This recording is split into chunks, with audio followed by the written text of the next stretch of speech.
that gay power thing came from. Gay power, gay pride, yeah. Yeah, which was very interesting. Because it was only a couple years later, I think, that, and I don't remember his name now. Oh, well, I'm sorry, I don't remember his name, created the rainbow flag. Oh, right. I've probably got it in here, but it would take me longer than we've got to find it.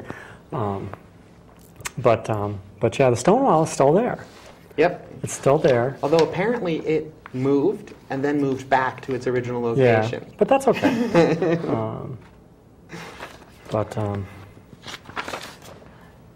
Well, while you're looking, I'll cover the last event they have listed here. Please do. August 1st is the New Haven block party, rescheduled this year so as to not go head-to-head with Connecticut Pride. It's been moved to the 1st of August.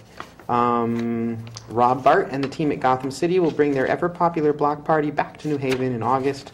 This time on the 1st, expect the usual fun mix of tables, trinkets, and a great evening inside Gotham City as Connecticut's longest-running gay night brings an old friend back. Yeah. Well, I didn't find the name here. But was it Gilbert something? I could be wrong. Never mind. Yeah. Somebody out there knows, they're just not calling in to tell us. Yeah. But anyway, there was one thing I found here that I thought was really interesting and amusing to me, I suppose. but apparently, I think this was probably the second night, but I could be wrong. But apparently, they had a bunch of cops. This was a whole city block, I think, that they were having these riots in, and they had these cops. I don't know. I want to call them a SWAT team. They were something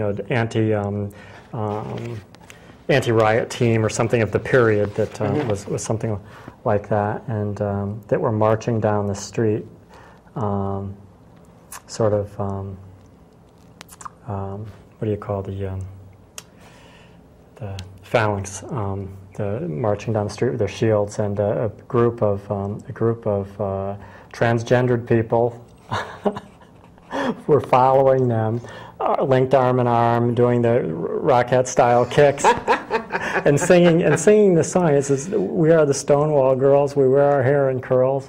We wear no underwear. We show our pubic hair. We wear our dungarees above our Nelly knees." I thought, okay, this is crazy stuff. But anyway. It must have been a very interesting time. Folks would be proud that part of it sounds like a peaceful protest. A peaceful protest, but it just, I don't know, that satisfies my sense of the bizarre, I suppose. The visualization of the anti-riot team marching down the street with a group of transgender people, Rockette style, following them. It's like, oh God. Well, you know what? You got to have a sense of humor. Obviously, somebody did, But anyway, I thought. Well, and I don't know how true it is, but rumor has it that trans folks actually played a pretty big part in getting it started. Apparently, on the first night there, when the cops raided the Stonewall, and they were dragging people around. Apparently, this may not be entirely true. There was a trans performer there who at one point shouted, "Get 'em, boys!" Right. And that's when the crowd overcame the police, pushed forward, and yeah. Sometimes, civil unrest is what we need. And it's interesting, that whole thing coincided with Judy Garland's funeral. Yeah. Which was, I love Judy Garland. Okay, I'm a Judy Garland fan. But anyways, that was interesting. Yeah. I don't know what that means.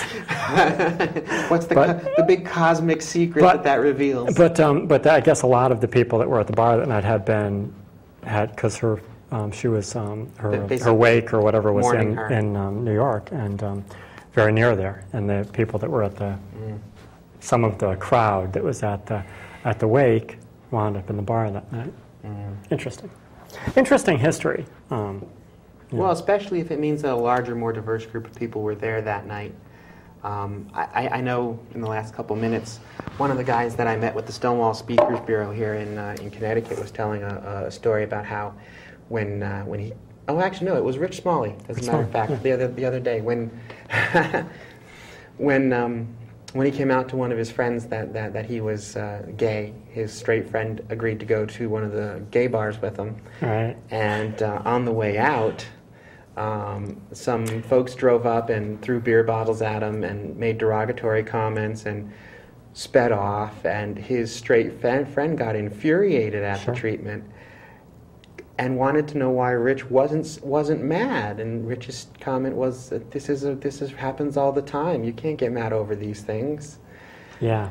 And it's like when, sometimes when folks that aren't used to it, who haven't been around it, they're sort of the mirror.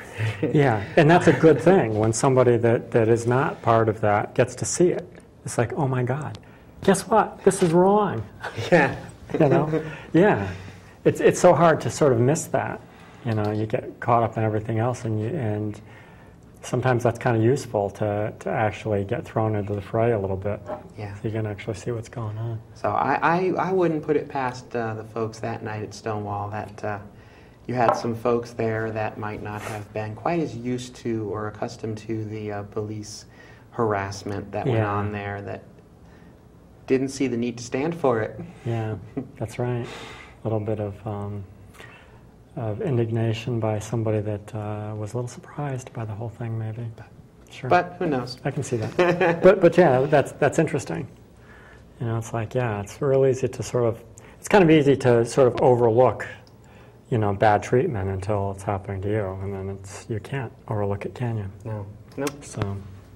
So I guess the lesson there is everybody go out to the gay bars. Go spend time with your favorite GLBT folks and see how the other half lives. I think we're out of time. We're out of time. Flashing at us over here. But anyway, thank you everybody for joining us. Flashing us. You should see him behind the camera. Yeah. So thank you for joining us tonight, and be sure and tune in next week. And we will get Brett back on the show at some point. We're going to have to harass him now.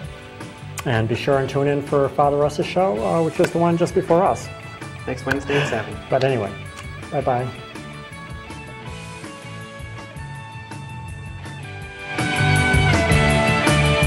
It's not a risk to become who I am. It's not a risk to become who I am. It's not a risk to become who I am. It's not a risk to become who I am.